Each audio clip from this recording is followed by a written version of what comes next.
Assalamualaikum warahmatullahi wabarakatuh. A'udzubillahi minasyaitonirrajim. Bismillahirrahmanirrahim. Alhamdulillahirabbil alamin wassalatu wassalamu ala asyrafil anbiya'i wal mursalin wa ala alihi wa ashabihi ajma'in. Qala Allah Ta'ala ya ayyuhalladzina amanu taqullaha haqqa tuqatih wa la tamutunna illa wa antum muslimun. Alhamdulillah, syukur pada Allah Subhanahu wa taala pada malam ini, malam yang keempat pertemuan kita dalam mentadabbur Suratul Mulk yang merupakan program tarbiyah kita pada sepanjang bulan Ramadan yang dibawakan oleh Badan Perhubungan PAS Wilayah Persekutuan. Pada malam ini, tuan-tuan muslimin dan muslimat yang dirahmati Allah sekalian, bersama saya Ustaz Saleh Razak, Ketua Urusan Ulama PAS Kawasan Segambut dan juga Ahli Jawatan Kuasa Dewan Ulama PAS Wilayah Persekutuan. Pada malam ini kita akan melihat kepada Suratul Mulk ayat yang keempat. Jadi alangkah cantiknya untuk sama-sama kita membacanya dan kita memerhatikan isi kandungan dan pengajaran dalam ayat ini. Ayuh kita sama-sama baca tartil surah Al-Mulk ayat keempat. A'udzu billahi minasyaitonir rajim. Thumma urji'il basara karrataini yanqalib ilaikal basaru khasi'an wa huwa hasir. Shadaqallahul azim. Maksudnya, kemudian ulangilah pandanganmu berkali-kali. Nescaya pandanganmu itu akan terbalik kepadamu dengan hampa daripada melihat sebarang kecacatan. Sedang ia pun berkeadaan lemah lesu kerana habis tenaga dengan sia-sia. Sadaqallahul azim. Kalau kita lihat tuan-tuan dan puan-puan yang dirahmati oleh Allah Subhanahu wa taala sekalian, ayat keempat mempunyai hubung kaitnya dengan ayat yang ketiga dalam membincangkan tentang penciptaan langit, yang mana ayat ketiga Allah Ta'ala menyatakan Allah Ta'ala telah menciptakan langit ini berlapis-lapis, iaitu 7 lapisan, yang mana ma tara fi khalqir rahmani min tafawut. Pada penciptaan langit ini tiada suatu perkara yang tidak seimbang, tiada kecacatan dan tiada perkara yang tidak munasabah. Maka dalam kenyataan ini Allah menyuruh manusia, farji'il basara hal tara min futur, kembalikan pandangan kamu. Apakah kamu dapati? Lihatlah pada langit. Apakah kamu dapati adanya sebarang kecacatan kepada langit tersebut? Itu ayat yang ketiga yang telah dibincangkan pada malam semalam. Pada ayat keempat, Allah Subhanahu wa taala mengulanginya, tsumma urji'il basara karrataini. Maka ulangilah pandangan kamu dengan melihat ke langit. Ulangilah dengan maksud tsumma urji'il basara karrataini, yang mana kamu lihatlah sekali lagi terhadap langit. Yang mana para ulama dalam menyatakan karrataini, apa maksud 2 kali tersebut? Pandangan yang pertama, yang mana lihatlah ke langit untuk pandangan kali kedua. Selepas kali pertama kamu telah melihat langit, dan ulangilah pandangan kamu kali kedua supaya kamu dapat mengenal pasti dengan seyakin-yakinnya. Pandangan yang kedua, karrataini, 2 kali ini bukan sekadar pandangan kedua, tetapi iaitu selain daripada pandangan yang pertama. Sama ada pandangan kedua, ketiga dan seterusnya. Okey, itu pandangan yang kedua. Pandangan yang ketiga, yang mana para ulama menyatakan Allah Ta'ala memintakan supaya melihat kepada langit karrataini, iaitu melihat kepada langit dengan tiada hadnya. Lihatlah sehingga timbulnya keyakinan pada diri kamu, bahkan kamu lihatlah sepuas-puas hatinya. Sekiranya kamu tidak yakin lagi bahawa langit tiada perubahan, tiada perkara yang merosakkan pada langit, maka lihatlah sehingga kamu yakin. Maka perintah Allah Subhanahu wa taala ini mencabar manusia supaya melihat ciptaan Allah Subhanahu wa taala langit berkali-kali supaya timbulnya keyakinan. Apa hasil daripada tilikan pemerhatian manusia kepada langit, maka Allah Subhanahu wa taala menjawab, iaitu yang qalib ilaikal basar khasi'an wa huwa hasir. Pandangan itu akan kembali kepada kamu dalam keadaan khasi'an. Khasi'an iaitu dalam keadaan hampa, kamu hampa dan tertunduk. Sebab apa? Wa huwa hasir, dan kamu akan lemah dan lesu. Kerana sekalipun kamu melihat berkali-kali, kamu mengambil satu tempoh yang lama untuk memerhatikan langit, walaupun diberikan satu tempoh yang masa yang panjang, tetapi langit tetap langit. Tiada perubahan, tiada kecacatan, tiada keretakan yang berlaku pada langit. Bahkan kita boleh nyatakan bahawa langit yang kita saksikan ketika kita di usia kanak-kanak dahulu adalah sama keadaannya sebagaimana langit yang kita lihat ketika zaman remaja kita.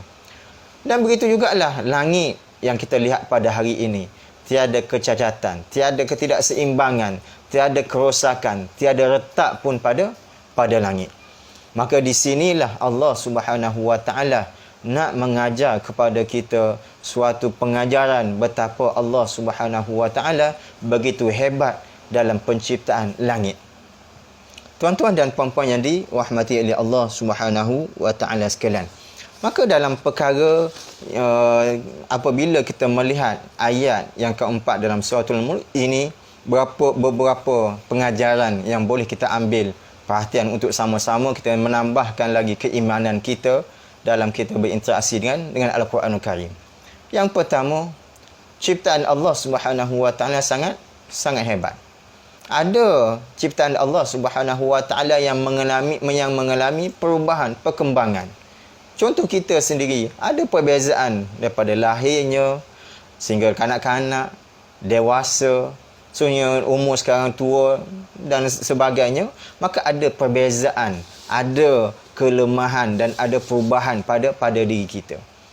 Tapi satu sudut yang lain, Allah Subhanahu wa taala mampu dan maha berkuasa untuk menciptakan makhluk yang mana mempunyai suatu keadaan yang sama. Sekalipun zaman berlalu tahun demi tahun, kurun demi kurun, abad demi abad, tetapi langit tetap langit. Langit tetap langit. Dengan maksud langit itulah yang tiada perubahannya, tiada kecacatannya, tiada perubahannya. Tetapi langit begitu gah, salah satu tanda bukti Allah Subhanahu wa taala wujud dan Allah taala maha berkuasa. Perkara yang kedua yang boleh kita ambil daripada pengajaran ayat yang keempat daripada suratul Mulk ini, iaitu dekatilah alam ini. Kita diajak oleh Allah Subhanahu wa taala untuk mendampingi alam ini, untuk merasai dan menambahkan lagi keyakinan kita terhadap kewujudan Allah Subhanahu wa taala, merasai kekuasaan Allah Subhanahu wa taala. Maka kita dianjurkan oleh Allah Subhanahu wa taala menggunakan panca indera kita. Kalau dalam ayat ini menggunakan mata kita untuk memerhatikan alam, memerhatikan ciptaan Allah Subhanahu wa taala, mengambil iktibar terhadap penciptaan Allah Subhanahu wa taala, sehingga kita yakin bahawa alam ini ada pemiliknya. Alam ini ada tuannya, iaitu Allah Subhanahu wa taala. Dan Allah Subhanahu wa taala mampu dan berkuasa menciptakan satu alam, satu makhluk Allah Subhanahu wa taala yang penuh hebat, yang tiada tandingannya. Manusia daripada dulu sampailah ke akhirat, hari kiamat nanti, takkan mampu mencipta satu alat yang takkan rosak dan takkan binasa.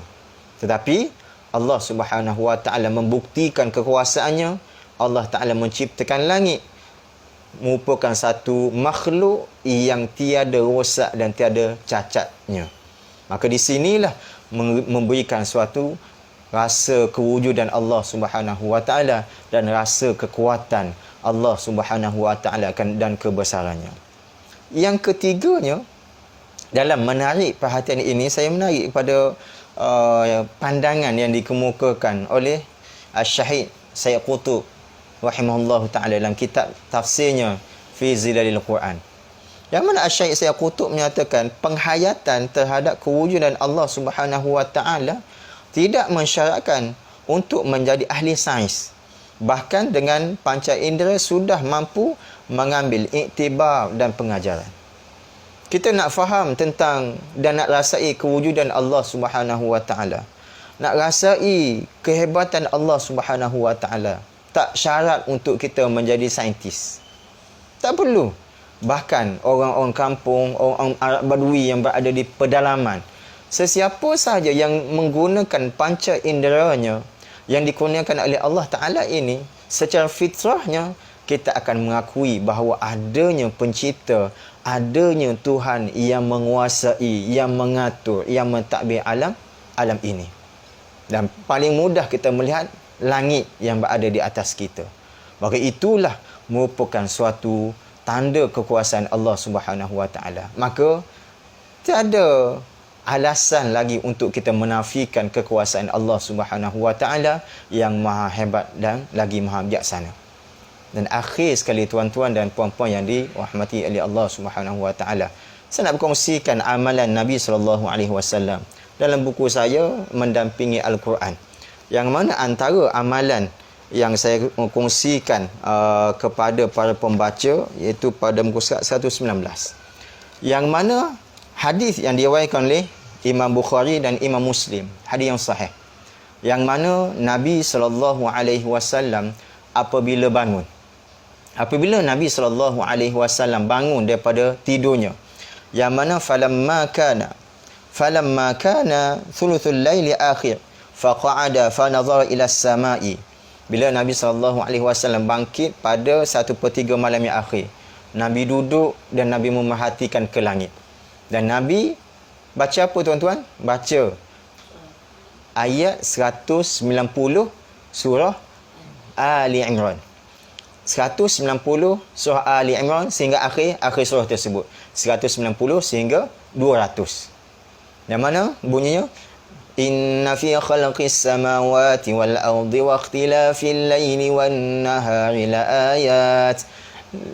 ayatin li ulil albab alladhina yadhkuruna Allaha qiyaman wa qu'udan wa 'ala junubihim wa yatafakkaruna fi khalqis samawati wal ardi rabbana ma khalaqta hadha batila subhanaka faqina adzaban nar. Baca ayat tu tuan-tuan, puan-puan, muslim-muslimat sehinggalah akhir ayatnya, ya ayyuhallazina amanu isbiru wa sabiru wa rabitu wattaqullaha la'allakum tuflihun.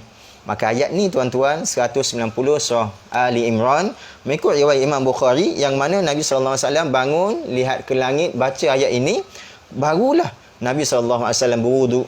Kemudian Nabi SAW solat sunat 11 rakaat. Sehinggalah dengar azan subuh Bilal melakukan azan. Kan? Barulah kemudian Rasulullah solat 2 rakaat, solat sunat subuh, dan terus ke masjid untuk menunaikan solat subuh secara berjemaah. Jadi tuan-tuan dan puan-puan yang dirahmati oleh Allah Subhanahu wa taala sekalian, saya rasa itu sahaja untuk perkongsian pada malam ni dalam kita meneliti dan tadabbur Suratul Mulk ayat yang keempat.